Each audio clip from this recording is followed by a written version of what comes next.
Hey there, and welcome to the Beginner's Guide to Levitation Jumping Method Section 2. This is gonna be a great section because we're editing an image from start to finish. There's no cutting it up. We're basically from opening all the way to the end. We're gonna be showing you guys how to composite two different photos together, one of which was taken with our subject jumping on a dresser, the other of which has a completely clean background. We're gonna show you how to remove the dresser from the image very easily. It's gonna be some quick layer masking and some adjustment layers, and everything is gonna blend together seamlessly. In this section, you're gonna learn how to composite, how to dodge and burn, color correct, and even advanced masking. Let's get into it. We got a lot to do.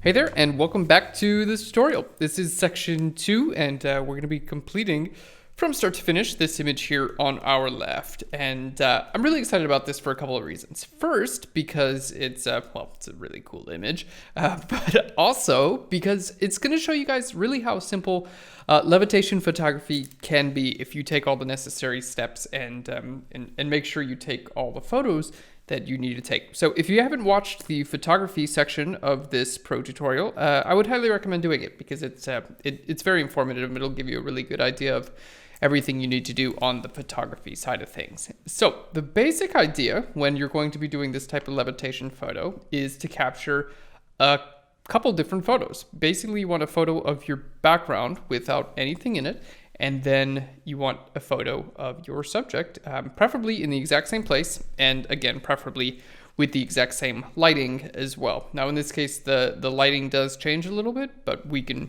take care of that using we'll use a curves adjustment layer to wind up changing that. So we're going to be removing a couple objects here and taking out this piece of furniture. So let's go ahead and get into it. It's gonna be relatively straightforward, which is it's always nice.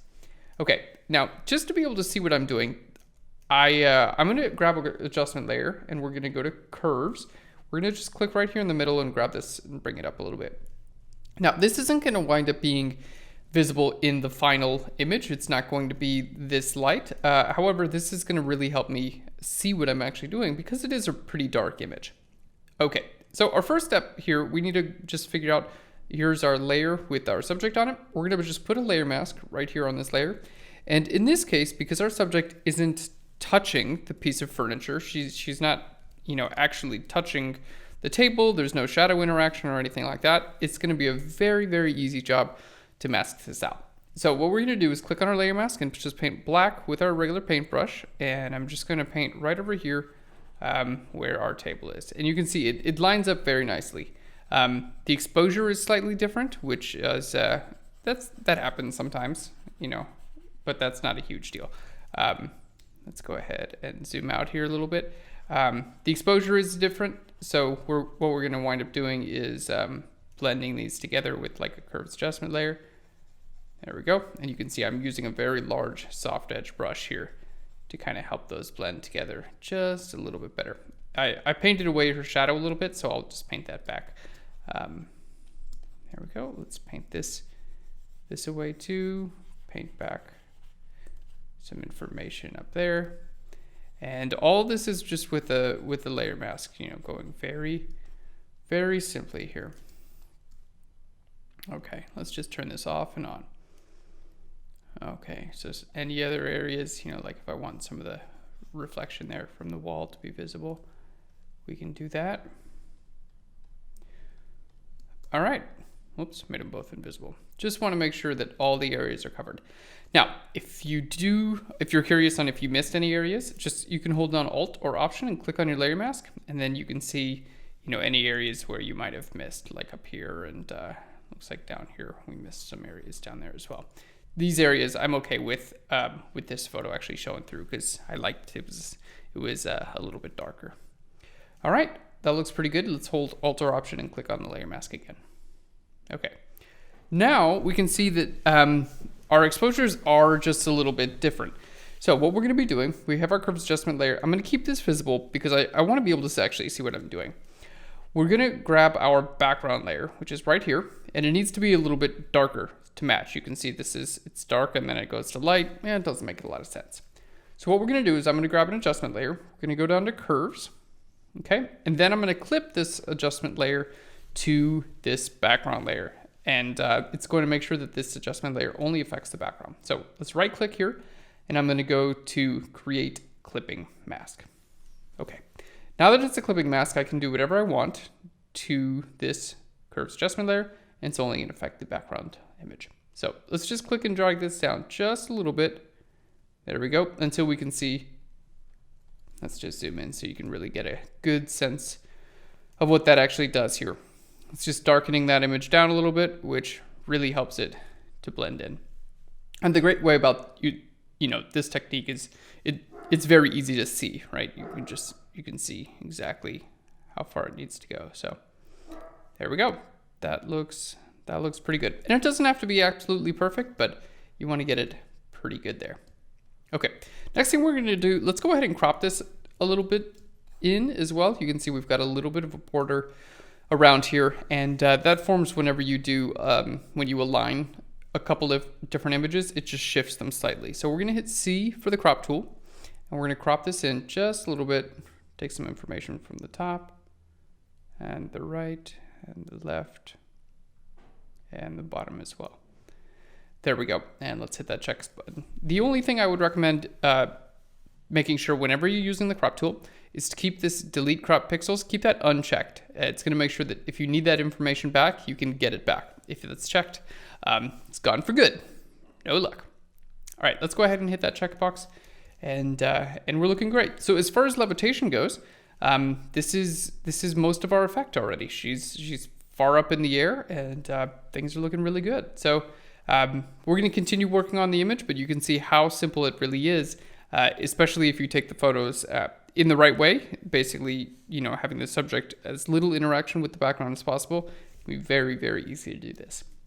Okay, now I do want to go ahead and create a little bit more of a shadow because we had to get rid of some of the shadow while we were editing. So what we're going to do is here above our subject, we're going to go ahead and create an adjustment layer, and we're going to go to curves again. Okay, and then we're just going to simply click right here in the middle and drag that down a little bit. Okay, that looks pretty good for the shadow. Now we're going to invert this layer mask, so I'm going to hit Control Command I on the layer mask, and then we're going to include this brush that it's called Best Brush. I use it very frequently. It's included in the tutorial as well, and we're just going to use that to paint some of the shadow back here. So I'm now painting white on my layer mask. There we go. Down here in this area. All right. It's going to add to the shadow, and it's going to help sell the effect a little bit more. All right. This looks great already. Now, keep in mind this layer we had on there earlier because it just helped us to actually see what we're doing. And this is a really great way to edit whenever you're working with a dark image. Okay, so now that our effect is pretty much taken care of, there are a few more things that I want to do with this image just to kind of clean things up a little bit and bring it to a point where I feel like it's a complete image. So first thing we're going to do is we're just going to take care of a few things that I find a little bit distracting. This guy right here, it's just a little bit distracting. That down there is a little bit distracting. Those are really the big things that pull my eye in. This is right near her foot. It's a little bit distracting as well. All right, we're going to do some dodging and burning on our subject as a whole, and then we're going to do some color and light to the image as a whole too. Okay, and I tend to circle things in red just so I have a general plan of what I'm doing, but don't feel like you have to do that. Okay, looks great. Let's go ahead and group everything together because we can see we're getting a little bit cluttered here, and I like to stay really well grouped so I have no questions about where everything is. So starting from the background, here's our background, and then the layer darkening it down. So let's shift click the two of those and hit Control Command G. It's in group. Double click there, call that background. Okay, this is our subject, right? And then this is a shadow, so that's going to get grouped with the subject. So let's shift click the two of those, Command G, double click there. All right, and then this is our plan, and then this is just lightening things up. So those two can be grouped together, and I usually call this something like extra because it's not a part of the image, but it's good to have. Okay, Now let's go ahead and create a new layer, group this with itself, and we'll just call this retouch. All right, we're not necessarily retouching her so much as the background. Okay, and now we're ready to get rid of some of these things that are a little bit, that kind of pull attention away from our subject here. Now, the one cool thing you can do is, I'm gonna turn this curves adjustment layer back on, which brighten things up here. And I can actually use the clone stamp tool on a layer underneath that and keep this layer on to help me see what I'm actually doing. The key here is you wanna click on your clone stamp tool, and here on my sample, I wanna sample current and below. And what it's gonna do is it's gonna sample this layer and everything below it. But because my curves adjustment layer, the thing that's making it brighter, is above everything, it's still gonna work out pretty well. I'll just show you a quick example, then we'll get into it. Okay, so we're gonna sample this point here. All right, let's sample there, and then we're gonna start painting in. There we are. Very nice, and you can see that looks good. And then I'll turn this layer off, and it still looks appropriate, right? Now, let's pretend that I didn't do that. Let's have this sample as all layers, which is going to include this curves adjustment layer. And let's try sampling right over here. So I'll sample there and then paint there. You can see already immediately it's not looking right. And if I turn that layer off, it wouldn't look right there as well. Or if I had this layer visible and I had a layer above it and I did current and below, it would look right while I'm clone stamping. You can see that it looks pretty normal, looks pretty good. But as soon as I turn this curves adjustment layer off, you can see that in fact this is too light. So anyway, just a quick little lesson on clone stamping. Just make sure you're doing it beneath any layers that you add to brighten things up. Okay, there we are. Let's hit S for the clone stamp. Again, current and below is what we want here. And we're just gonna clone stamp that area out. That looks good. All right, let's navigate to our little strap here. We're gonna sample a point and then just paint it in.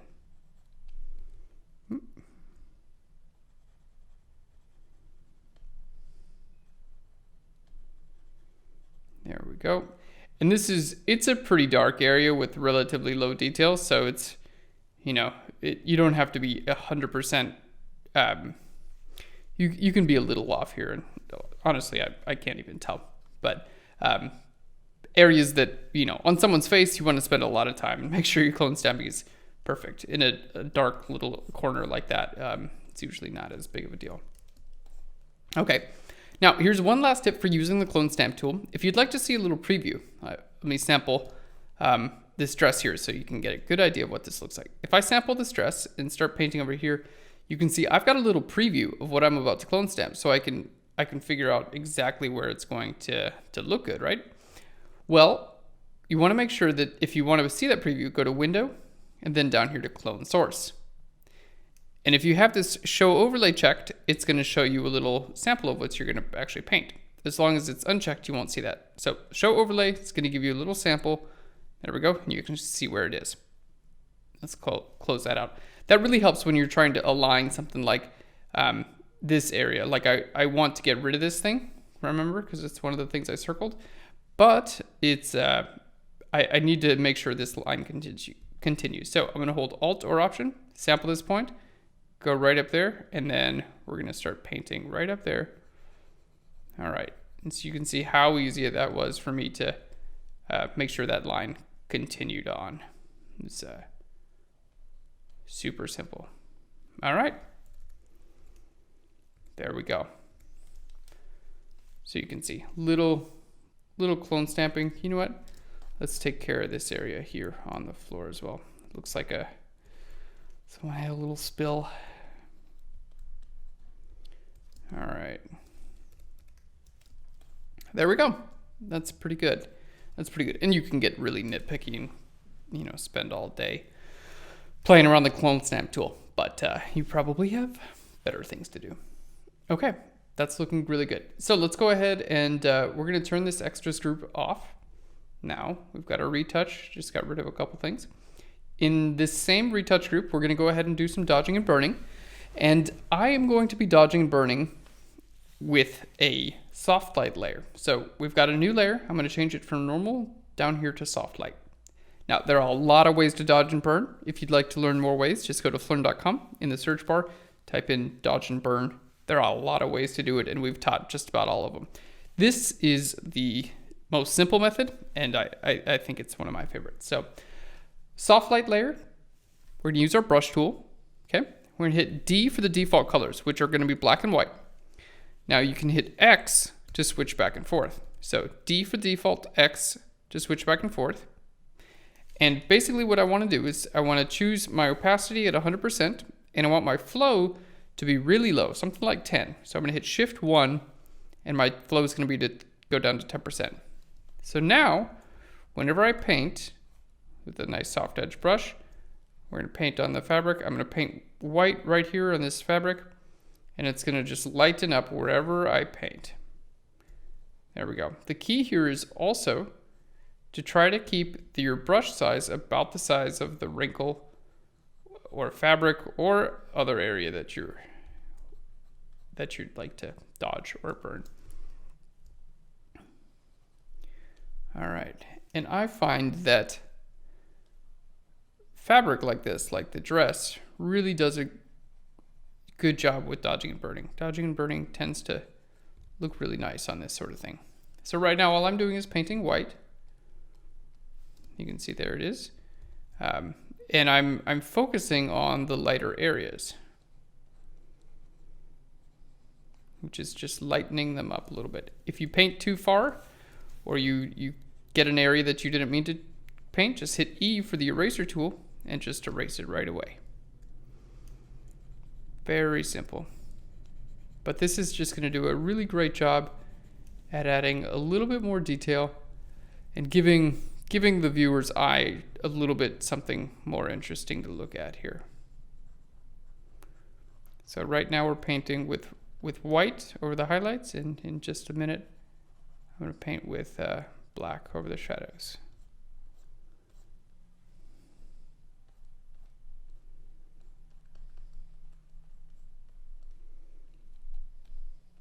All right.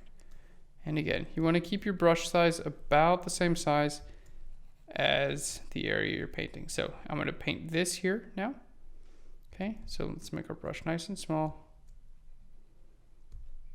Here we go.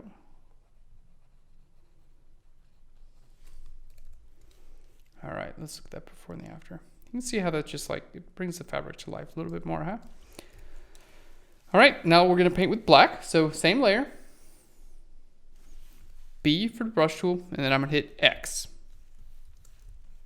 Okay, and that's gonna switch between my foreground and background color. And now I'm gonna paint in some of the darker areas.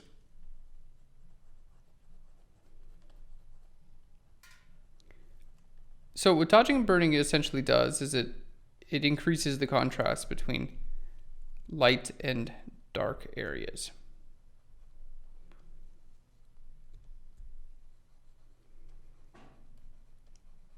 And when you do that, it really helps to define shape.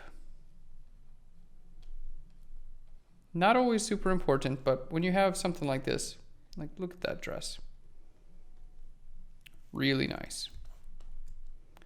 When you have an area like that with so much nice shape, it's nice to change that.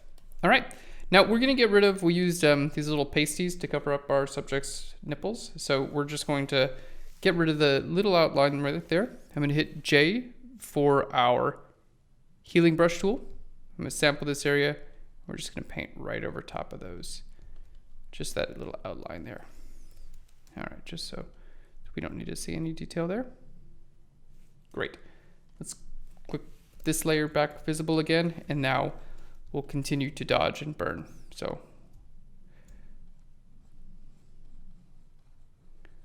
it's a really great tool whenever you need to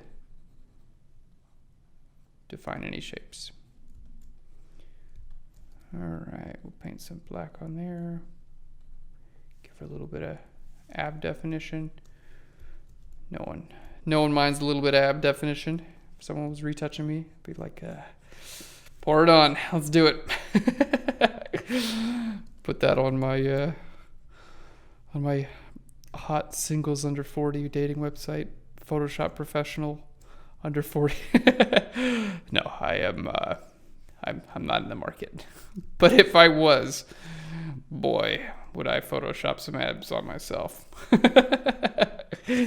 Leading to bitter disappointment. Whomever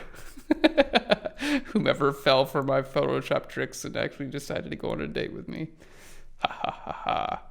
Lucky for me, I have a very loving girlfriend, and she doesn't need fake abs to think I'm amazing.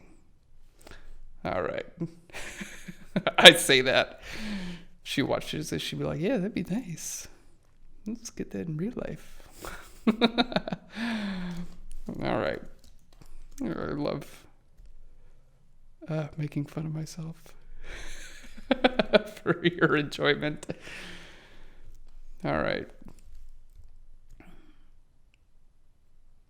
This looks really good.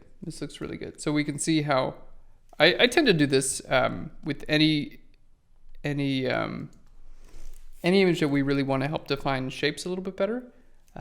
So dresses and clothing, you can see I did it lightly on her face, but mostly sticking to like this area. Because when you dodge and burn, let's just show you a quick example. Sometimes when you dodge and burn, you can actually make things worse. Like if I were to paint this dark here and light there, for instance, you can see how that actually gave a lot less definition there. So you want to make sure you actually paint dark where the dark areas are and light where the light areas are. And that's going to make sure to enhance shape rather than take away from shape. All right, there we are. Let's look at that before and the after. That's really nice. Okay, cool. Next thing we're going to do, let's create a new layer. We're going to go ahead and hit Command G to group it with itself. We're going to double click and I'm going to call this color. So we're going to color this image a little bit and then we're going to be done. We're going to be moving on to the next one.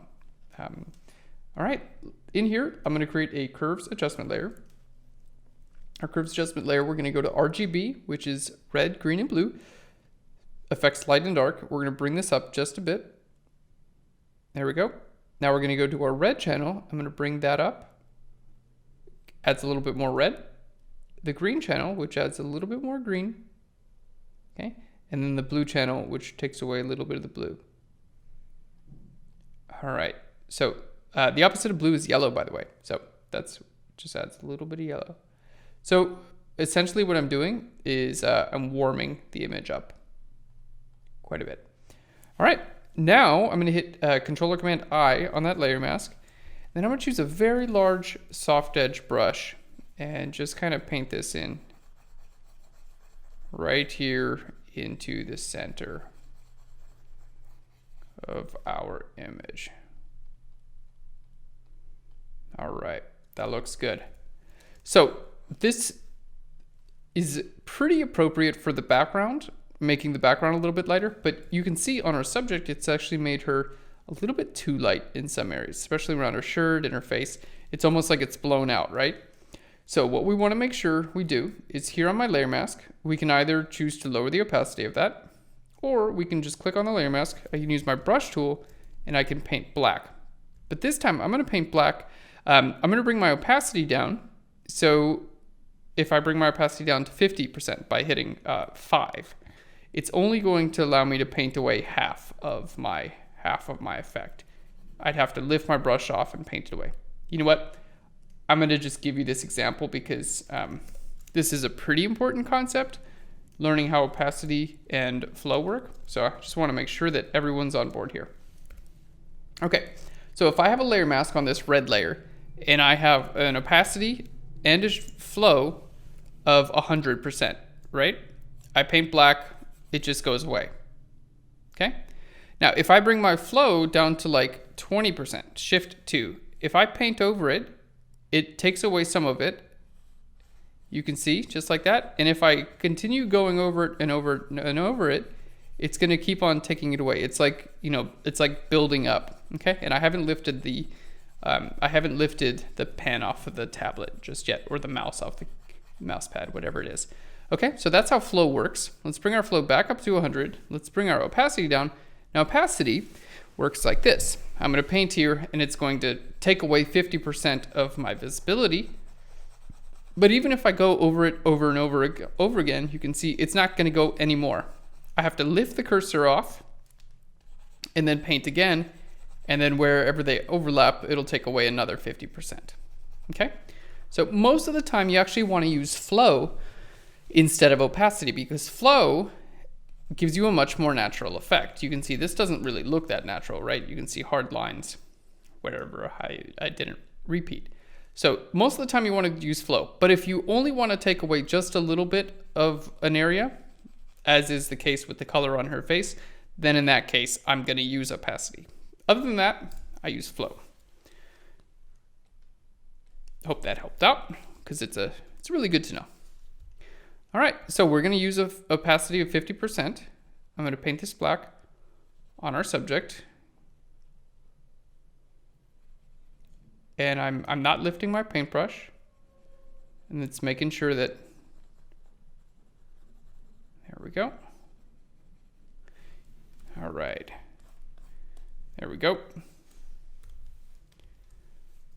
Let's paint a little bit back here, right on her dress, but I think that worked nicely on her face and her top, because they were a little bit too colored, I thought. All right, there we go. That looks pretty good. Looks pretty good. Let's see if we want to do any more lightness on this. Just bring my curves up just a little bit. We're gonna hit Command or Control I on this, and then paint white on here just to lighten up these walls a little bit, because they were getting a little bit too dark. All right, there we go. Okay, and then at the very end, I'm gonna throw on a color balance adjustment layer. Let's go down here to color balance. This one we're not toning so much. The second image in section 3, we're gonna be toning quite a bit more. But this one we're gonna leave it pretty neutral. I'm just gonna add like a little bit of red, and there we go. Because it was nice, but it was like a little bit green. Can you see the before? It's like a little bit green. So zoom out here. Oh, it's a little bit too much yellow. All right, because I do want it to be warm, but it was like green and warm. I want it to be more like a reddish orange warm, which is a lot more of a natural color. Green is not so natural looking. All right, so there's a before and the after with the coloring there. All right, that's beautiful. Beautiful. Okay, cool. Let's go ahead and take a look at the breakdown. Let's make sure, by the way, that we did everything we outlined in the beginning. So we did our color and our light, took care of these areas, we took care of the table, and we did dodging burning. Perfect. All right, so extras can be invisible as well. So we've got our background. We put our subject here in place. Made it so much easier because we didn't really have to cut her out from the background. We were allowed to use a very loose layer mask, and that makes the job way easier. We had some retouching as well as some dodging and burning, which added some really nice enhancements on her dress. We're going to turn our color on, and that looks great. You know what? We're going to turn this curves adjustment down just a little bit. Okay, there we go. I like to do this when I'm finishing up my edits, by the way, turning things off and on, and you can kind of see, it'll give you a really good idea of if you did something to a greater degree than you'd like. Like sometimes you'll overdo something and it'll look totally normal because you've been staring at an image for the last 10 minutes. And then you'll like go get, a coffee and come back and you're like, oh my God, it's too much. So I like to turn things off and on again, just like this. Gives me a really good idea of what we've actually done. So let's go ahead and save that. Command S to save, and we are good to go. All right, that's the end of this image, section 2. We will see you in section 3.